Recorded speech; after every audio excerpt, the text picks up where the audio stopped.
Sheesh, with the economy these days, I could just see college deans going, "Here you go."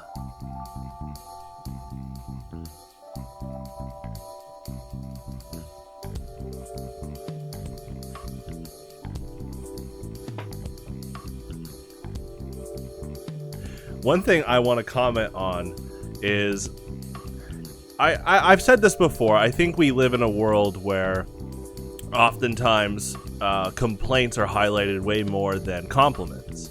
In fact, compliments often feel like a go out of your way kind of thing. To the point that, you know, when you like a product, like let's say you like a sandwich at a shop, or you find out that, you know, they made gummy vitamins and they actually taste pretty good. Oftentimes people aren't going to go comment at this. Now, I will say if you eat at a local deli, you're probably going to say, "Ooh, this is good," and the owner might be there. But, you know, if we're talking about like Jimmy John's and you like how their whole wheat bread tastes, oftentimes people don't go out of the way to make a comment like that, you know, to call in and say, "Hey, I'd like to make a compliment," you know, some anti-Karen agenda there. And, you know, it is interesting that I think it's embedded in our nature, unfortunately, that, you know, kind of like when they do those experiments with animals, like the whole monkey experiment of like one monkey got food differently than another, and then that monkey was mad. The other monkey was mad because they didn't get treated equally, right? And there's a lot of experiments about aggression or, you know, negativity that's highlighted when something might not go the way for us, you know, an animal. And, you know, that I think there is something to be said about compliments, and there's something to be said about highlighting things. I definitely am a big advocate of, if you really like a product in general, you think it's a good product, I do think it's important to go out of your way and at least write an email.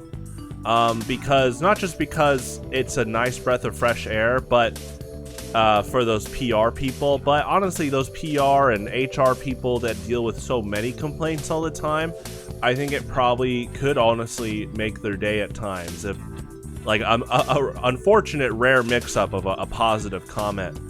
And so in this case, I actually think one thing that doesn't get regarded as much as it should is how well Yu-Gi-Oh! Treats its intellectual property. And what I mean by that is, I'm a big Metroid fan. I am, Spire's gonna come back this decade. He debuted almost 20 years ago, and he hasn't been in a game since Smash Brothers Brawl. And that was a trophy cameo, which was cool. I loved that.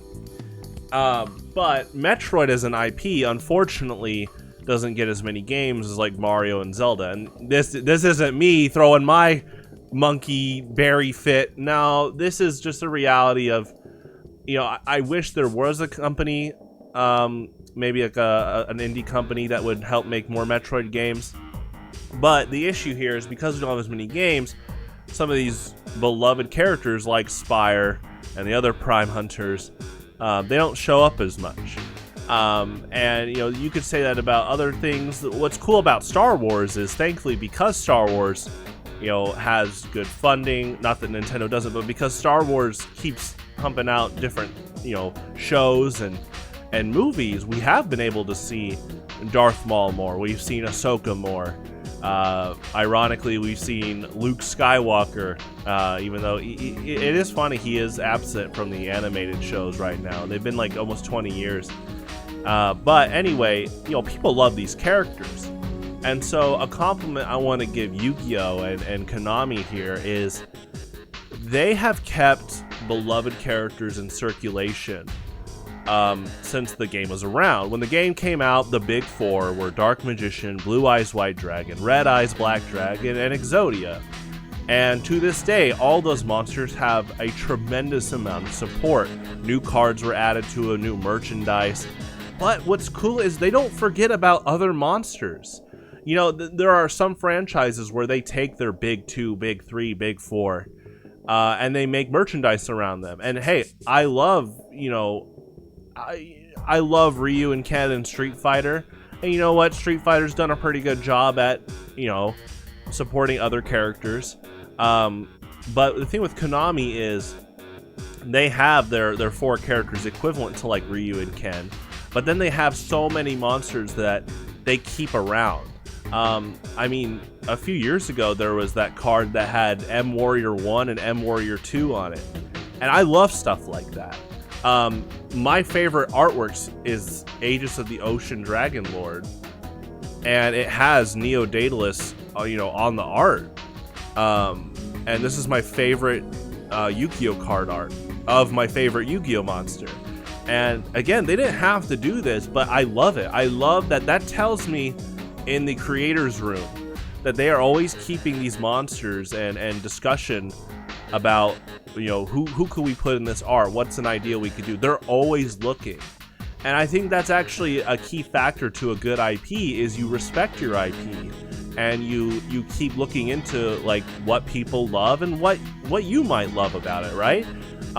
It's really cool that there are so many new archetypes in Yu-Gi-Oh that bring back older monsters, to the point that there's so many. Recently, Yugi's grandpa got a lot of his monsters put into new forms.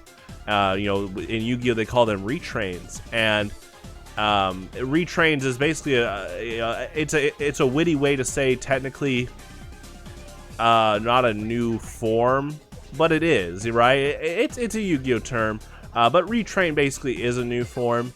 They might have like an effect now or something, but in terms of like their base inspiration, it's still pretty identifiable. And I appreciate that. It's really cool. And it's interesting as I hear people, you'll see Luke Skywalker show up, you see Boba Fett show up in The Mandalorian, and unfortunately every now and then someone will negatively say, oh, nostalgia pandering, but I don't think that's what that was. The creators of that IP love Star Wars, and I think it's pretty great to have fans of Star Wars working on Star Wars, but also to have some form of professional competency. I think that's the push and shove, is you could have biased fanboys that someone might just love, Darth Sidious so much that they unrealistically put Darth Sidious in, the Star Wars Clone Wars show when he's supposed to be having a council meeting, right? He just goes full Sidious, and then Darth Sidious shoots Force Lightning on the Mon Mothma and Senator Organa. It's like, that's unrealistic to what Star Wars played out to be and what it is. But on the other end, there can be people that know Darth Sidious as a character, like the author of the Darth Plagueis novel. And you can explore that character more while respecting who they are and what Star Wars has built around it. And I think the same has been done for Yu-Gi-Oh! I think they've done a good job at respecting their own IP. And, this is a good form of constantly keeping retro legacy characters around. And it's not the form of, quote, nostalgia pandering in terms of doing it for the sake of nostalgia. Like, when I look at the Grandpa Moto cards, like, it's a cool archetype. It's based around a new form of Exodia, right? And they brought back Exodia and other monsters that Grandpa Moto used. And I could tell that the designers had a fun way of incorporating new effects for them. They all have a form of synergy with each other to help get out this new form of Exodia. But then they also have these cool effects that make them become spell cards and, stuff like that. And so I think it's just dismissive, I think, when some people write off a character coming back as nostalgia pandering. But oftentimes people would love to see beloved characters come back. It's cool, but you have to do it in a smart and respectful way.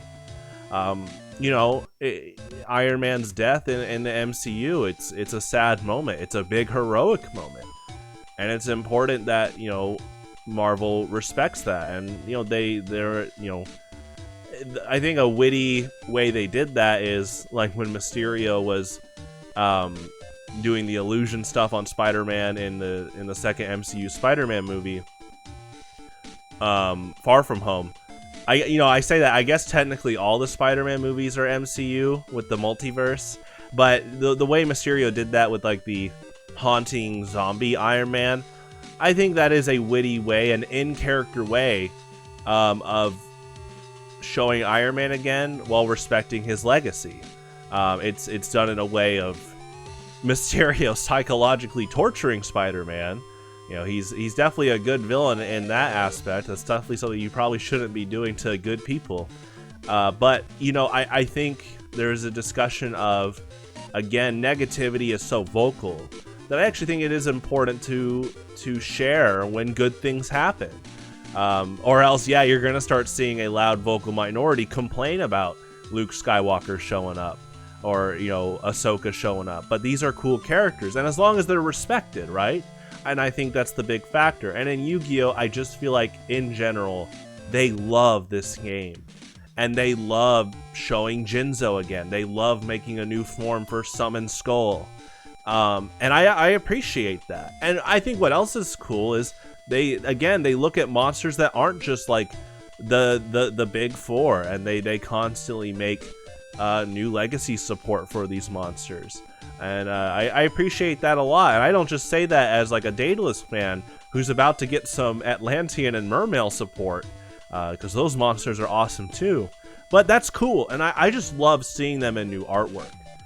So I really think at the end of the day, when you're working for IP in a company, I think it's important to hit that sweet spot of being professional, but understanding what makes that IP good, what makes Yu-Gi-Oh good as an intellectual property. Star Wars, it's so important. Yu-Gi-Oh is the big three amongst Magic the Gathering and Pokemon, and I think Yu-Gi-Oh, because it doesn't do rotation, there's a lot of effort that's put into monitoring the ban list, monitoring cards to not be banned. I think that helps out with them making new cards and constantly studying the old ones.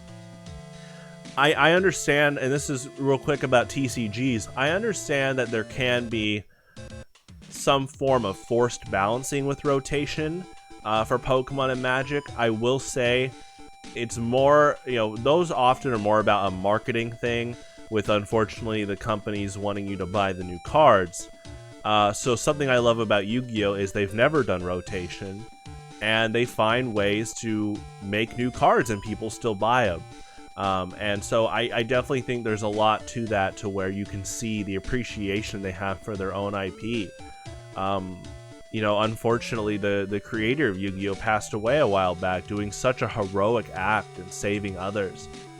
And from what other people have said, and from his work alone, he loved Yu-Gi-Oh! And I think his legacy lives on through that IP, and how people just praise that game, and they love playing cards, and they love so many things about it. There's so many different monsters and characters that people latch onto as favorites, and it's really cool how diverse that game is just in general. I love Mondays.